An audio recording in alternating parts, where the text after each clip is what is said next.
Assalamualaikum warahmatullahi wabarakatuh. Pada kali ini kita akan belajar bagaimana cara mengidentifikasi metabolit sekunder golongan polifenol dan tanin pada ekstrak tumbuhan. Adapun bahan apa yang kita butuhkan? Pertama di sini saya membutuhkan aquades yang telah dipanaskan. Ini sudah dipanaskan menggunakan hot plate ya. Kemudian bahan kita gunakan di sini ada 1 gram ekstrak, kita menggunakan temulawak. Kita akan mengidentifikasi bagaimanakah di temulawak ini mengandung polifenol atau tanin ya. Kemudian ada garam gelatin, ada NaCl 10%, kemudian ada FeCl3 10% juga. Nah, kemudian nanti kita alatnya apa aja? Di sini karena kita menggunakan percobaan kualitatif, kita menggunakan beberapa tabung reaksi beserta kak tabungnya. Nanti ketika penyaringan kita menggunakan bantuan corong gelas yang telah dilapisi oleh kertas saring ya, dan gelas Erlenmeyer. Kemudian selain kita uji kualitatif menggunakan tabung reaksi, kita juga menggunakan uji kromatografi lapis tipis untuk identifikasi kualitatifnya. Nah, ini sudah kami siapkan chamber yang telah berisi eluen. Untuk identifikasi polifenol tanin ini kita menggunakan eluen campuran antara kloroform, etil asetat, dan asam asetat.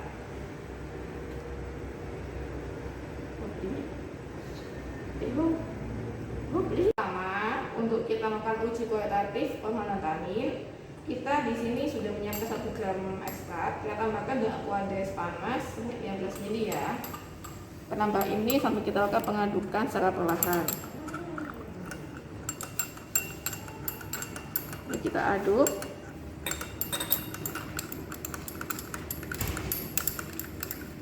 Oke, pastikan ini panas ya. Kemudian kita tambahkan NaCl dengan kadar 10% dengan sebanyak 5 tetes.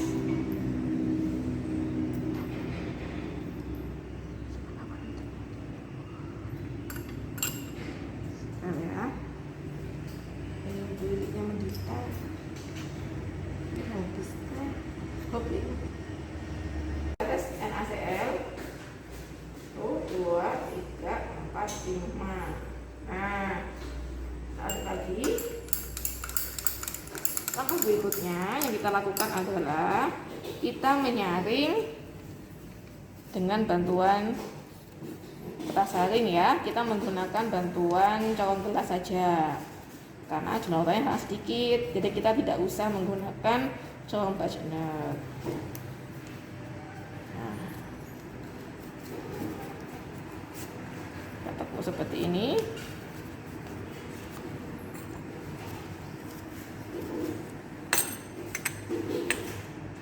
Nah, ini kita masukkan secara perlahan. Di sini kita menggunakan ini ya, spatula ya. Kita gunakan sebagai alat dekantasi.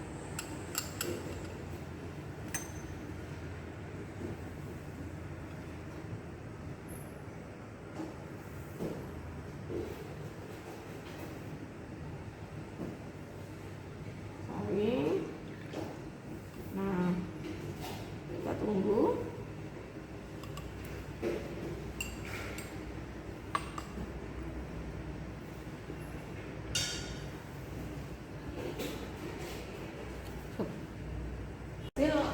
Hasil ekstrak dengan aquades panas tadi atau NaCl kita bagi jadi 3 bagian. Nah, ini saya masukkan ke masuk tabung reaksi masing-masing. Saya pilih kita beri label A, B, dan C.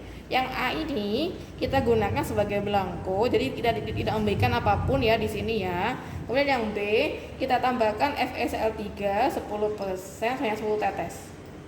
Pemberian ini berfungsi untuk mengetahui perbedaannya ya. Nah, ini kita tambahkan. Kemudian untuk yang tabung C kita tambahkan sedikit dengan garam gelatin. Tambahkan sedikit. Nah, ini cukup. Kemudian kita secara perlahan kita bandingkan warnanya dengan larutan yang telah diberi gelatin. Kemudian ini yang B telah kita beri dengan FeCl3.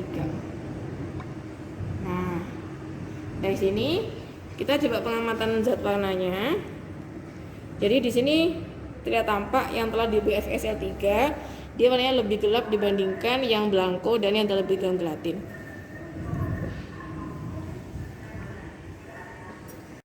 Berikutnya kita lakukan uji kualitatif menggunakan bantuan 4KLT. Nah, seperti yang kita ketahui, 4KLT ini kita potong sedemikian rupa karena di sini saya menggunakan satu sampel saja. Jadi saya menggunakan ukuran kecil seperti ini ya. Langkah pertama, kita ukur dulu pada saat sebelah bawahnya sebelum kita totolkan sampelnya. 1 cm dari atas, 1 cm dari bawah ya. Ini kita tarik garis. Apa fungsi penotolan bagian bawah ini? Penotolan bagian bawah di sini sebagai titik pusat nanti akan dilakukan penotolan sampel. Jadi nanti sampel akan ditotolkan pas batas garis bawah ini. Kemudian batas atas nanti elusinya diusahakan tidak melebihi dari batas atas yang kita tentukan ini. Oke. Kemudian setelah kita beri tanda batas ini, kita ke penotolan. Tadi saya menggunakan efek temulawak ya. Untuk penotolannya kita dibantu dengan pipa kapiler seperti ini. Sebenarnya ada yang lebih kecil ukurannya ya. Caranya, kita masukkan pipa kapiler ini ke dalam wadah yang telah berisi ekstrak. Kita masukkan sedikit saja, jangan terlalu banyak karena kita hanya menggunakan 1 noda saja. Kemudian kita totolkan sedikit pada titik pemberian sampel di sini, bagian tengah. Nah, kita keringkan dulu. Dengan cara kipas perlahan. Kemudian kita beri lagi sedikit. Nah, sudah. Kemudian setelah itu, sebelum kita masukkan ke chamber, kita keringkan dulu secara perlahan ya, supaya sampel benar-benar telah meresap pada silika yang pada 4KLT. Berikutnya, pakai yang telah kita totali sampel, kita masuk kepada chamber yang telah kita beri eluent. Nah, diusahakan pemberian eluent ini harus dijenuhkan terlebih dahulu ya chambernya ya. Jadi, kita meletakkan eluent kepada dalam chamber ini kurang lebih 2 jam sebelum dilakukan elusi. Nah, ketika chambernya sudah jenuh, baru kita masukkan 4KLT yang telah kita kasih sampel. Nah, bisa diamati di sini. Lama-kelamaan eluent dalam chamber akan naik ke atas mengikuti gaya kapilaritas ya, sehingga sampel yang ada 4KLT nanti akan ikut terelusi dengan gaya kapilaritas dari eluent tadi. Di sini seperti yang kita amati, secara perlahan eluent akan mulai mengelusi dari ekstrak tersebut. Ekstrak tersebut nanti akan menghasilkan noda-noda yang mudah kita deteksi ya. Nah, ini nanti kita lakukan elusi sampai nanti tanda batas yang telah kita tandai ya. Ini tadi hasil elusi ekstrak temulawak dengan eluent kloroform, etil asetat dan asetat untuk mengidentifikasi polifenol telah terjadi. Nah, setelah kita elusi, kita ambil ya dari chambernya.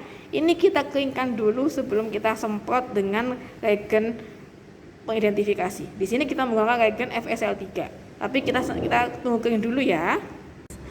Berikutnya, plat KLT yang telah kita totolkan ekstrak untuk uji polifenol dan tanin, kita tambahkan dengan FeCl3 10%. Nah, kita tambahkan dengan tetesan atau semprot sama aja nggak apa-apa.